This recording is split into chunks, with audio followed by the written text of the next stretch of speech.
Good morning, my name is Umberto Mucci. This is We the ItaliaNews, a daily video broadcast from Italy on lockdown. Today is April 29, the 51st day of Italy on lockdown under the coronavirus crisis. Once again continues the descent of the daily number of Italians hospitalized for coronavirus, both generally and in ICU, and also of the daily positive cases. Yesterday, about a quarter of the Italian provinces recorded no new contagions. Of these, 1 is in the north, 10 in the center, and 13 in the south. The number of coronavirus deaths has risen again. Yesterday it was 382, more than the day before, but still significantly less than the average of the last month. An Italian study revealed that if Italy were to reopen all activities immediately, the new peak of contagion would be reached on June 8.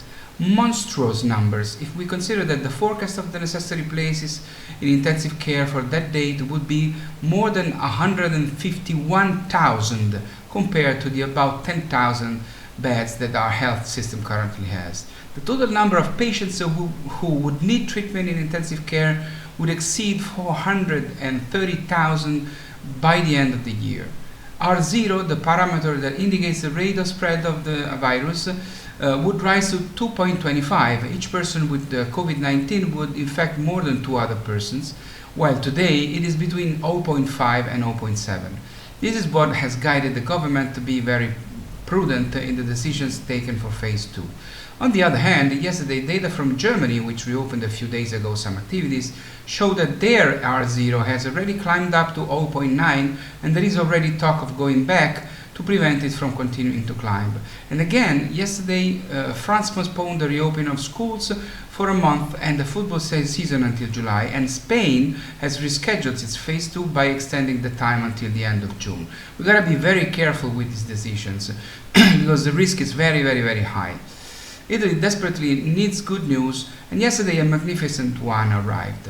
Workers in face masks laid the final section of the new bridge in Genoa, paying tribute to the 43 people killed when the road bridge it is replacing collapsed less than 2 years ago. While the coronavirus epidemic has halted most construction projects nationwide, teams building this bridge, designed by Genoa-born superstar architect Renzo Piano, defied the flood and one case of the disease to finish it on schedule.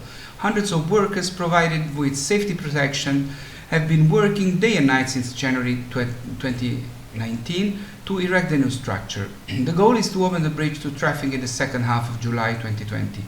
This hopefully will be the symbol of an Italy that reopens, rebuilds, resurrects, faster, better, safer. Despite the devastating suffering of Italian tourism, Italy is still in the hearts of travelers. Invoked on social media with 162 million interactions on Travel Italy in the last month. The Italian lifestyle has the chance to come back stronger than before. According to us at We the Italians, the first people to bring an offer to come back to Italy are you Italians abroad. It will be great to welcome you back here. It will be our pleasure. It'll happen.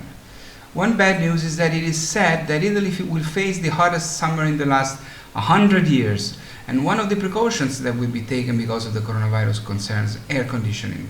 Infected saliva droplets travel faster and at a greater distance in an air-conditioned environment, and the virus can infiltrate the air conditioning ducts and thus spread to a common environment. During the summer, we should be careful to clean the air conditioners well and often, and not to set up stations and tables directly on the air conditioning jet. We will suffer more from the heat in the summer of 2020. This is why you have to be careful. Please stay safe, stay healthy, do not underestimate the virus. What I'm telling you about what's happening in Italy probably anticipates something that will happen in the United States too. So I'm confident that you will keep on following these videos.